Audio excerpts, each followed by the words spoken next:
வணக்கம் நண்பர்களே, the woman of failure YouTube சேனலுக்கு உங்களை அன்புடன் வரவேற்கிறேன். இன்னைக்கு நம்ம பார்க்க போகிறது யாரை அப்படின்னு பார்த்தீங்கன்னா, உலகையே திரும்பி பார்க்க வைத்த தனி ஒருவன், இன்றைய இளைஞர்களின் மிகப்பெரிய ரோல் மாடல், உலகின் நம்பர் 1 பணக்காரர், ஸ்பேஸ்எக்ஸ், டெஸ்லா மற்றும் பல நிறுவனங்களின் சிஇஓ அப்படின்னு இவரை பற்றி புகழ்ந்து கொண்டே போகலாம். ஆனால் ஸ்டார்டிங்கில் இவருடைய வாழ்க்கை பயணம் அவ்வளவு எளிதானதாக இருந்ததா அப்படின்னு கேட்டிங்கன்னா இல்லை அப்படி தான் சொல்ல முடியும். ஃபர்ஸ்ட், யார் இந்த இலான் மஸ்க்? ஜூன் 28, 1971 தென் ஆப்பிரிக்காவில் டிரான்ஸ்வால் என்ற இடத்துல பிறந்த ஒரு குழந்தை தான் இலான் மஸ்க். இவருடைய அப்பா ஒரு இன்ஜினியர் பைலட் மாலுமி. இவருடைய அம்மா ஒரு உணவியல் நிபுணர் மாடல். இவர் கூட பிறந்தவங்க 2 பேர். நல்லா போயிட்டு இருந்த இவருடைய குழந்தை பருவத்தில் திடீர்னு ஒரு நாள் சூறாவளி வீச ஆரம்பிக்குது. அவருடைய 9வது வயதில் பேரண்ட்ஸ் 2 பேரும் டிவோர்ஸ் வாங்கி பிரிஞ்சு போயிடுறாங்க. இலான் மஸ்க் அவங்க அப்பா கூட தென் ஆப்பிரிக்காவில் இருந்து ஸ்கூல் படிச்சுட்டு வரார். தாயோட அன்புக்கு ஏங்கிட்டு இருந்த அவருக்கு ஆறுதலாக இருந்தது புக்ஸ் மட்டும்தான். புக்ஸோட உதவியோட கம்ப்யூட்டரில் ப்ரோக்ராமிங் பற்றி கற்றுக்கிட்டு பிளாஸ்ட் அப்படின்னு ஒரு கேம் உருவாக்குறாரு. அந்த கேமை ஒரு அமெரிக்க நிறுவனத்துக்கு $500 அவருடைய 12வது வயதில் விற்கிறாரு. அதுக்கப்புறம் கலிஃபோர்னியா போய் ஹையர் ஸ்டடீஸ் படிக்கிறாரு. பிஹெச்டி படிக்க ஜாயின் பண்ணிவிட்டு 2 நாளில் வேண்டாம் அப்படின்னு யூனிவர்சிட்டியிலேருந்து வெளியே வராரு. 1995 ஒரு சில சிறிய முதலீட்டாளர்களோடு ஜாயின் பண்ணி Zip2 என்ற ஒரு கம்பெனி ஸ்டார்ட் பண்ணுறாரு. அது என்ன அப்படின்னா, சிட்டியோட மேப் மற்றும் ஃபோன் நம்பர் உதவியோட இன்றைக்கி நம்ம ஈஸியாக ஃபாலோ பண்ணிட்டு இருக்கிற டோர் டெலிவரி ஆப் தாங்க. நல்லா போயிட்டு இருந்த இந்த நேரத்தில் முதலீட்டாளர்கள் இந்த கம்பெனியை விற்கணும் அப்படின்னு சொல்கிறாங்க. கொஞ்சம் கூட விருப்பமே இல்லை அப்படின்னாலும் வேறு வழி இல்லாமல் எஸ் சொல்கிறாரு எலான் மஸ்க். மொத்தம் $307 மில்லியன் விற்கிறாங்க. இதில் எலான் மஸ்க்கு $22 மில்லியன் கிடைக்குது. இந்த $22 மில்லியன் இன்னும் ஒரு சில முதலீட்டாளர்களை சேர்த்து கொண்டு X.com அப்படின்ற டிஜிட்டல் ஆன்லைன் மணி டிரான்ஸ்ஃபர் கம்பெனியை ஸ்டார்ட் பண்ணுறாரு. இதுக்கு காம்படிட்டராக இருந்த இன்னொரு கம்பெனியும் சேர்த்து X.com பேபால் அப்படின்னு நேம் சேஞ்ச் பண்ணுறாரு. பேபால் எல்லா மக்களும் யூஸ் பண்ண ஆரம்பித்து பீக்கில் போயிட்டு இருக்கும்போது அடுத்த புயல் அவருடைய வாழ்க்கையில் வீச ஆரம்பிக்குது. அது என்னென்னா, 2002 கூட இன்வெஸ்ட் பண்ண இன்வெஸ்டர்ஸ் இந்த கம்பெனியை ஈபே அப்படின்ற கம்பெனிக்கு விற்கணும் அப்படின்னு சொல்கிறாங்க. இலான் மஸ்க் முடியாது அப்படின்னு சண்டை போடுறாரு. ஸோ தலைமை பொறுப்பில் இருந்து அவரை வெளியேற்றுறாங்க. ஸோ வேறு வழி இல்லாமல் $1.5 பில்லியன் அந்த கம்பெனியை ஈபேக்கு விற்கிறாங்க.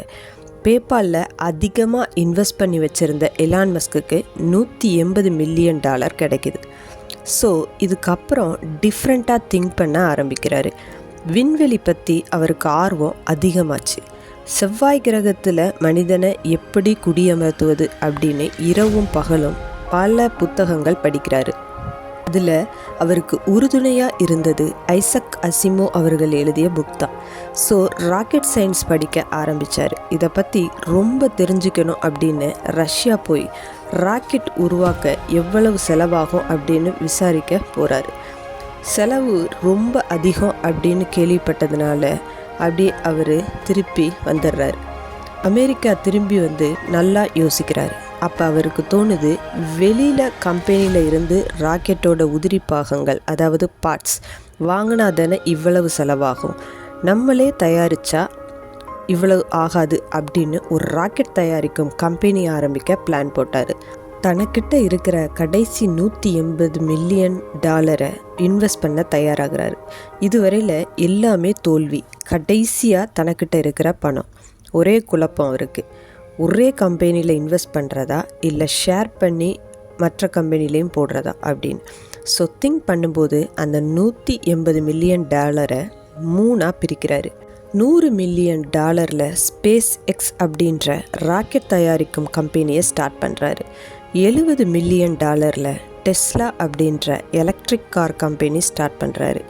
மீதி $10 மில்லியன் சோலார் சிட்டி என்ற பேரில் குறைந்த விலையில் மின்சாரம் தயாரிக்கும் கம்பெனி ஸ்டார்ட் பண்ணுறாரு.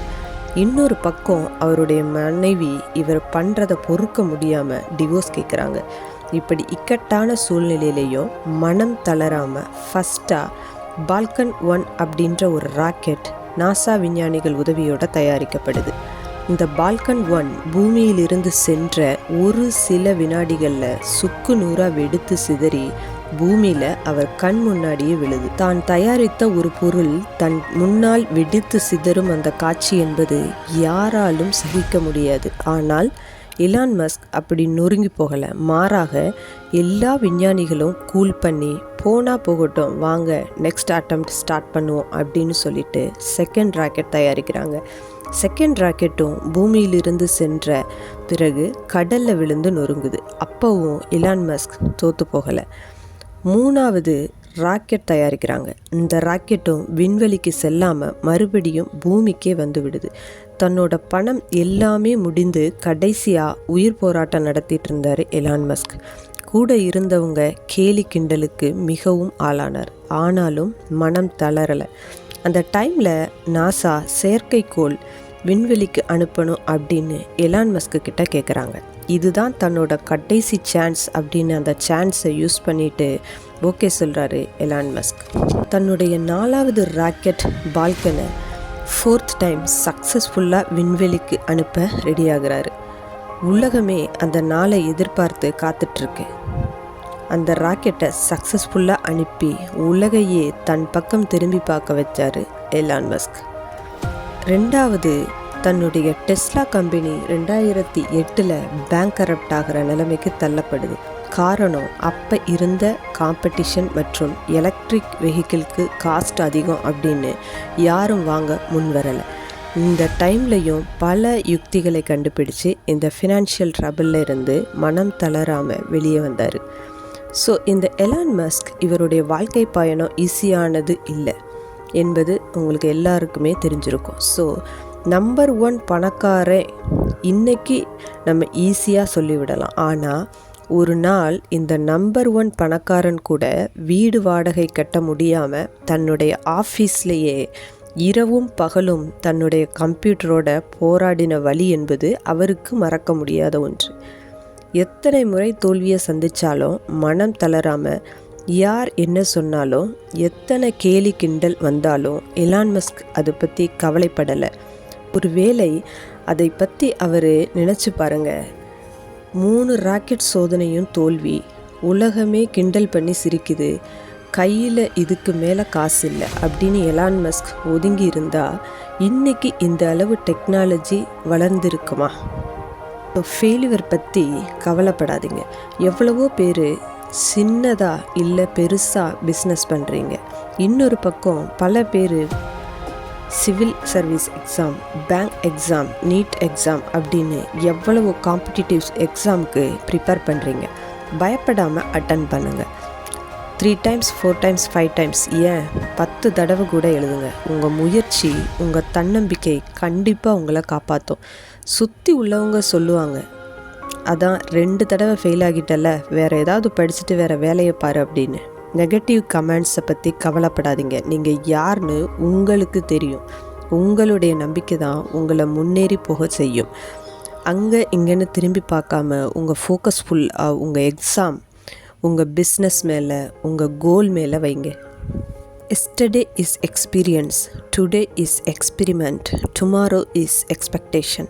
ஸோ உங்களுடைய எக்ஸ்பீரியன்ஸ், அனுபவத்தை உங்களுடைய இன்றைய எக்ஸ்பிரிமெண்ட் மேலே யூஸ் பண்ணி உங்களுடைய கோலை அச்சீவ் பண்ணுங்கள்.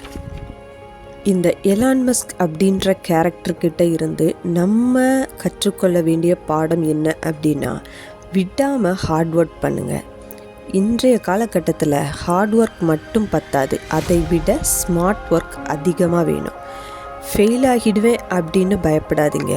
ஃபெயிலியர் அப்படின்றது முடிவு கிடையாது, அது ஒரு ஸ்டார்டிங், துவக்கம்தான்.